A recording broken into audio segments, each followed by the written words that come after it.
Hi guys, আজকে দেখাবো আমি ম্যাচ পয়েন্ট কিভাবে চেক করতে হয় তালপাট স্লিপের তালপাট চেক করতে গেলে আমাদের প্রথমে যেতে হবে ম্যাচ পয়েন্ট।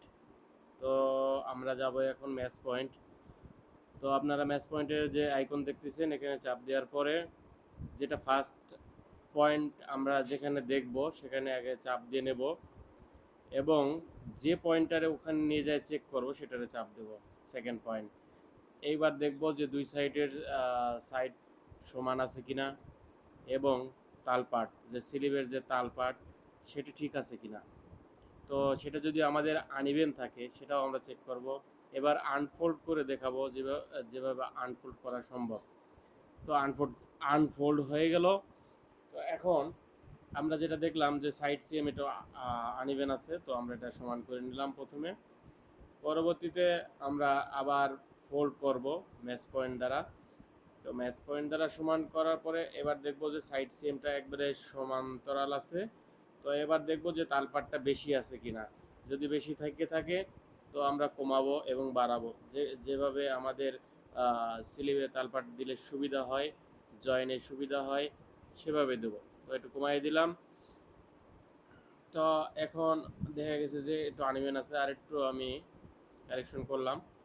কারেকশন করার পরে দেখা গেছে এখানে আর এক রাবারে একটু সৌন্দর্যপূর্ণ হবে তালপাটটা।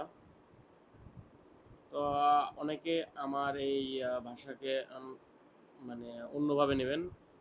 তো আসলে গার্মেন্টসে আমরা এই ভাষা ইউজ করি। তো তালপাটটা দেওয়ার পরে আমরা এবার একটু স্মুথলি করব। হ্যাঁ, এখানে শেপটা একটু ঠিক করলাম। ঠিক করে যতটুকু যার নজরে যতটুকু ভালো দেখায় ততটুকু করবেন। তো স্মুথ দিলাম, স্মুথ দিয়ে একটু শেপটা ঠিক করলাম। তো আমাদের চ্যানেলে প্রতিনিয়ত নতুন নতুন ভিডিও পাবেন। তো অনেক কিছু জানার থাকলে আপনারা প্রশ্ন করবেন কমেন্ট বক্সে এসে। আমি আপনাদের সকল প্রশ্নের জবাব দিতে প্রস্তুত আছি। তো আমি আপনাদের হেল্প করব, যে কোনো ভিডিওতে বুঝতে অসুবিধা হলে আমাকে জানাবেন। তো আজকে আমরা যেটা দেখলাম সেটা হচ্ছে আমাদের স্লিপের যে তালপাট দেওয়া হয় সেটার অপশনটা দেখলাম ম্যাচ পয়েন্ট এবং ম্যাচ পয়েন্টের